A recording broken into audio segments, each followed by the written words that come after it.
Have you ever done or said something and you instantly regretted it after saying it? It's probably because you said that thing strictly out of anger. Now, in this video, I am going to show you not only why manage your anger is important, but also how to manage your anger. So you guys sit back, relax, and we're gonna talk about it right now.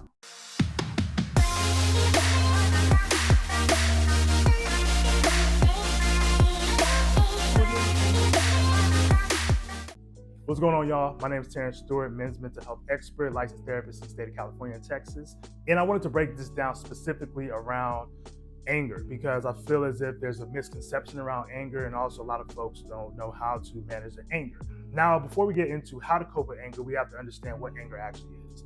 So you can look at anger from two different sides. The first side is anger being an emotion. Now, anger is like, hey, I feel angry, I feel upset, I feel frustrated. Those are all examples of what it looks like when anger is an emotion.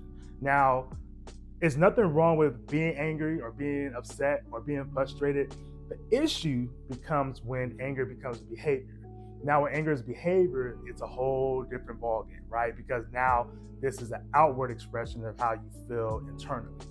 And many times when you show that you're angry, it doesn't really subscribe well to other people.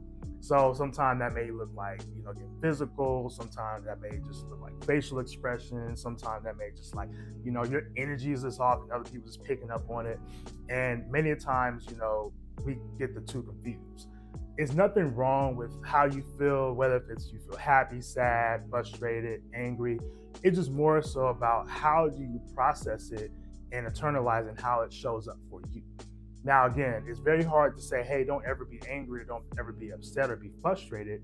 It's just more so about how you handle that anger. And many times, when we talk about cope with anger, not talking about, always like the feeling, like there is some coping mechanisms in there, but more so how is anger showing up for you, and how is it impacting your relationships, how is that impacting how people see you, and how is that impacting how other people feel and perceive you as an individual. Now, one technique you can use to help manage your anger is relaxation techniques. Now, there's a couple of different relaxation techniques you can use. One of the main ones is deep breathing. Now, I always encourage folks to use deep breathing because you may not always have like a coping mechanism, like, be able to go for a walk. You may not always be able to like go on a vacation. You may not be able to always talk to, a friend or a therapist or like vent to people, but as long as you're alive, you always have your breath.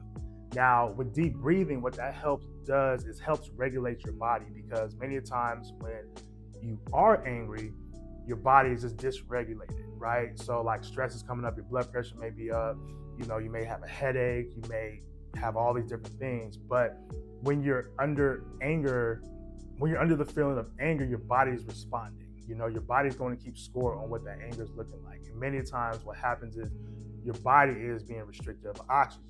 The technique I'm going to show you guys is the deep breathing technique. Now, what you want to do is you want to be able to inhale for 4 seconds in your nostrils and then exhale out of your mouth for 6 seconds. So what this looks like is you're going to get in the posture, you're going to open up your chest, you're going to inhale for 4 seconds, and then exhale for 6.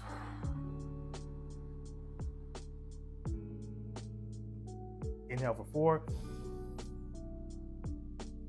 Exhale for 6. Man, all right, I kind of feel that. I kind of feel that already. You know what I mean? So what that actually does is helps you get oxygen to your brain, get oxygen to your body. It helps, regulate some of that breathing. Now, the mindfulness part of that is if you are breathing in, you're focusing more so on your breath. Like you eliminate all distractions. You can close your eyes. You can take those breaths in for 4 seconds and release for 6 seconds. Inhale for 4, exhale for 6. Like you can do all these different things if you're focusing strictly on your breath. Like imagine the breath going in and out, in and out. So what that does, it's helpful for you just to give yourself a bit of a break, from whatever it is that's making you upset. The second technique I'm gonna give y'all is cognitive restructuring. Now, cognitive restructuring is you actually changing your thinking around the thing that's making you upset, right? So for example, if your coworker is bothering you, making you upset, right? And that person just make you pissed for whatever reason, right?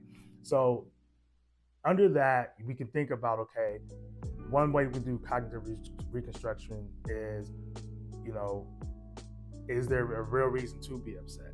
Is it because, like, do I need to set better boundaries? Do I, need to change my perspective around, like, my job? Like, okay, am I practicing gratitude? Like, am I happy that I even have a job? So a lot of times you may look at the smaller things and miss the bigger picture of things. So what cognitive reconstruction does is it gives you a different perspective on what's going on. So instead of looking at the small things, you can look at the bigger picture, or that small thing that is bothering you, you can look at as, okay, well, if my coworkers bother me, maybe I'm grateful for me to even, like, come to work. Like, I'm grateful for, breath in my body. I'm great. Practicing gratitude is a form of, cognitive restructuring, because what that does, again, gives you an alternative perspective, so you're not so focused on the thing that's making you upset. Now, the third technique I'm gonna give is stress management. Now, with stress management, this is something that's a slow creeper that can cause us to be upset or angry. Now, with stress, we understand, sometimes we may be in stressful environments, we may experience stress, but we may not be able to cope with it in an appropriate manner, right? So sometimes what this may look like is you're so stressed out over a long period of time, and then just like, boom, I'm upset. Like, you have a breaking point, you have a boiling point, and you don't realize, hey, it could be a small thing. You're like, that person ticked me off and I went over the top. And it's like, no, that one person may have not ticked you off. It was a series of events that led up for you to actually have that explosion, or get angry and get upset, or however you show your anger. So you have to really be mindful about, how stress is showing up for you, and be able to cope with stress appropriately. So you just have to be mindful about what's your boiling point, and, be able to relieve some of that pressure. You may have things in your life that don't allow you to, like, cope with your stress right away, but this is where you have to make time to manage your stress. Either it can be 5 minutes, it could be 10 minutes of meditation, it could be just that 1 minute of deep breathing, but you have to manage your stress, because nobody else is going to do it for you. You have to be intentional about managing your stress and not getting to the point of being so upset and not laying bricks for an anger outburst. Because once you get to that point, again, you're going to say something and do something that you regret, and it's just not going to be a good look overall. So those are the things that you have to be mindful of when it comes to stress management. The fourth thing I'm gonna share with y'all is managing and maintaining your self-care.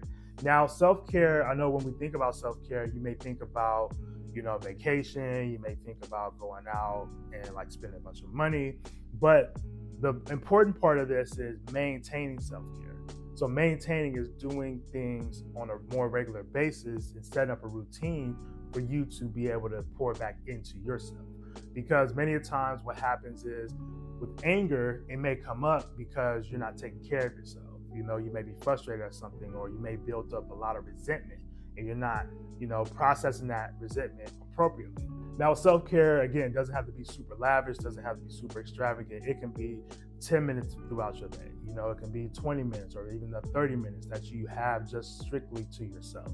You may have kids, you may be a parent, you may, have other people to attend to. So you may not have that whole day, a self-care day, but, small numbers do add up. If you think about it, if you spend, 30 minutes a day, 30 minutes times 7, that's 210 minutes that you have, at least made out through your week, which, equates to a couple hours that that you poured into yourself. You actually gave yourself that time.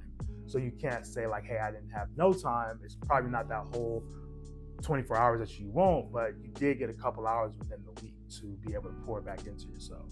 My hopes is that in this video that you are able to learn how to cope with your anger by using the breathing techniques, cognitive restructuring, stress management, and the self-care techniques.